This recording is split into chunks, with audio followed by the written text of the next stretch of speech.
people. Are you talking? I'm trying for a second. Okay, I'd save her for last because she was such a spitfire last time. And I thought as this kind of was, getting a little tired, it's getting the end of the day, bingo, we're going to bring Nancy up here. She's going to be like that shot of feminine we've all been looking for. So there you go, Nance, no pressure. Thanks, man. Whew, there's a lot of pressure. I just have one thing to say, really, and this is about Dave Lefko's comment about me earlier saying process instead of what y'all say down here, which is, I believe, process. Right? I just got to remind you, it's not pro-ball. It's not professional. I just had to say that. So, some of you got religion today, and we had a lot more people in our afternoon session on process excellence, which was absolutely fantastic. And we had a really great discussion. And we were lucky enough to have a couple of people who are working on their Six Sigma black belts in the room. And so Dart Lindsley is actually going to come down and do our presentation for us. And Dart is the Senior Business Process Architect in Business Solutions Integration Group for the HR and ES Information Technology Department within Cisco Systems. And what was amazing about him and our group was that he used to be in the staffing side, and now he's in the business process side. And so we actually went through, a bit of an exercise. It was cool.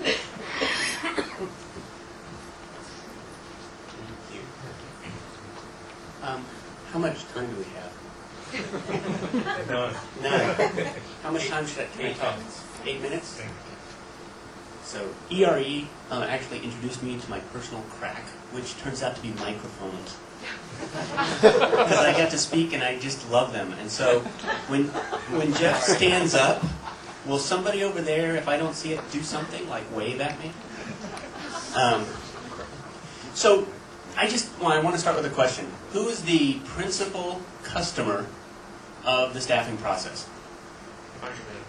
Hiring managers. What else do we have out there?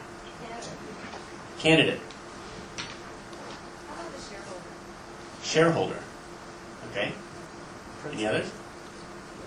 Well, you said principal. Does that imply Principals? one, or was it plural? I said one. Principal. Yeah. Okay. So that's kind of where we started in our process. So we started off and we asked ourselves, before we can even start answering the question of how are we going to improve process, we have to ask ourselves, who's the principal customer? It's a really hard question, and if you sit in any conference room for any amount of time where you're talking about process improvement and you don't know who the customer is, you will hear the conversation cycle. And somebody will say, well, we need to do this, and they'll say, well, no, because it'll offend this person, and then it goes back around and it circles and circles forever and you never get anywhere. And so we started off by defining the principal customer of the process, the person who gets the proximate goodness or badness of the process as the hiring manager. And honestly, to Jerry up there, I don't think it's not the customer. I mean, it's not the candidate either. But if you were going to pick somebody first, pick the hiring manager. So we started off with that. And then our process was, we first of all, we said, well, what do they want? What do the hiring managers really want? We said, do they want cheaper, faster, or better candidates? We said, well, it's first, and I had some data from my company, but we said it's different in different companies. Where it's really tight on money, it's going to be different. And so you really have to know by asking. But we kind of came to consensus that really faster quality candidates. It was kind of both fast and quality. So we identified that. And then we said, okay, well, given that that's the issue, where does the process start and where does the process end? We said the process starts when a hiring manager forms the thought, I need to hire somebody. And it ends 3 months after hire, is what we just decided to say. And one of the first things that came up when we did that is one of the reasons that process stuff doesn't get adopted inside companies, which is that crosses departmental boundaries. And all of a sudden, you're talking, when you say 3 months after hire, the recruiters in the room said, look, 3 months after hire is not my responsibility, and I don't want to be held accountable for something that happens way outside of my responsibility. So we'll get to that when we talk about our problem statement. And then we went on to talk about the problem statement, which was, and this problem statement over here, kind of a meta problem statement, because you could say, why are we hiring people so slowly? But instead what we said is, why aren't the processes, why isn't the process satisfying the hiring manager's requirements for fast and good? So, because it's kind of a meta statement, we talked a lot about why process improvement is not adopted by companies. And that's what I'm going to talk about. We put up a fishbone diagram. We went through and we talked about what makes it hard to adopt or get people to adopt process inside companies. So first of all, we already tackled this one, is that frequently people don't know who the customer is. And because of that, they can't solve for it. And one of the truths is that if you don't know who the customer is, very quickly the customer becomes you. And one of the things we noticed, I've noticed it inside my company, is that a lot of our decisions are based upon the people making the decisions are, let's get the staffing department together and make this decision about what we need to do. And a lot of the people in the room are going to say, make my life easier. As opposed to, let's satisfy what the manager really wants. Let's satisfy what our primary customer really wants.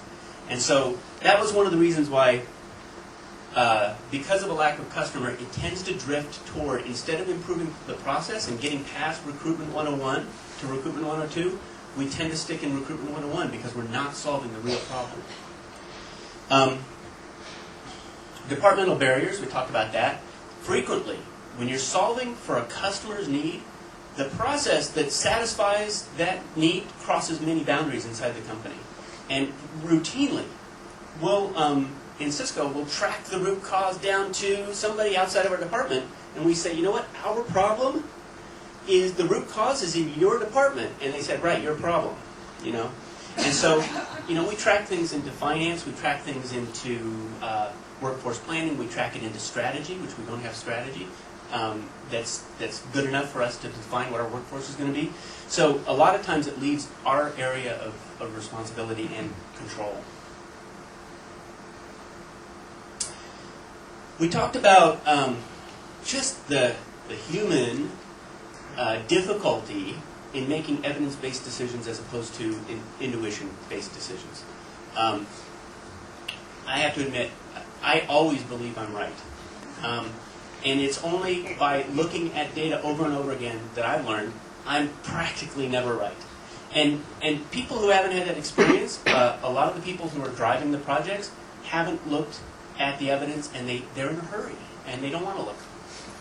So, you know, self-doubt is one of the things. You're about to stand up, aren't you? No, I should be. You're okay. Okay. A little sensitive there, Dark. I'll tackle him. Okay, thank you. You know, self-doubt is something that we could really encourage in a lot of the people inside corporations if we want them to look at evidence instead of looking at guesses. We talked about the fact that that people feel that this is a human product, that this is more like an art, and you just can't improve an art by process. And so, has anybody ever seen the Paris Review? The Paris Review does these incredible interviews with writers, and it asks them, how do you write?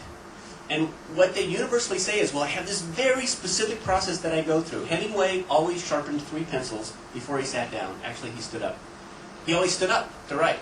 And he always sharpened 3 pencils because he found that if he had to get up to go sharpen a pencil, it interrupted his creative process. It was an incredibly artistic process. He had to put his drink down. Yes. That's right. He'd have to put his drink down, exactly. So we realized that that's one of the things that you can respect it as an artistic process and still gain a lot of value out of standardizing stuff that gets in the way of it. We lack quality data. That's got to be the thing I probably hear most in conferences. I think we all hear it all the time, is we don't have enough quality data. And we said, on 3 levels we lack it. It's getting better, mind you, but it's untrustworthy because it's not well put in. It has a bad data model. It's just plain the wrong data. The wrong data is being collected all the time. And actually that links back to the not knowing who the customer is, not knowing what to track. Talent is unpredictable. And so the feeling that we're not shuffling widgets here, we're not shuffling, there we go. we're working with people. And it is true that a supply chain the widgets don't have an opinion. And they don't struggle. And so there's going to be inherently more variation inside a process that involves lots of people than a process that's just a machine someplace. All the more reason for process, because the more variation there is, the more you need to have process. I only have two more. Insufficient staff. We're just frankly generally not staffed to solve the bigger problem. We're solved to put out the fire. And actually, I remember when I was a recruiter, trying to solve process problems was like trying to tie my shoe in a taekwondo match. You know, you can't do both of those things because one of them's slow and meticulous, and the other one, you know, you always go with the fight, and the fight is in your lap, and that's part of being understaffed. And then my writing got too small. This actually, I understand it now, and this is a really important one. When we were talking about how people locate their space of their responsibility and say, you know what, I'm not responsible for what's outside of my space. One of the things we noticed is that part of the problem is individual measures are incent cover your ass activities. And a mindset of living inside, you know, I did my part. If the long run outcome didn't succeed, I did my part. And so we talked about the possibility of team measures for the team that goes from the beginning of the staffing cycle all the way to the third month, and take a look at that instead. You know, that's the sort of thing that could help. So team members, what did I forget?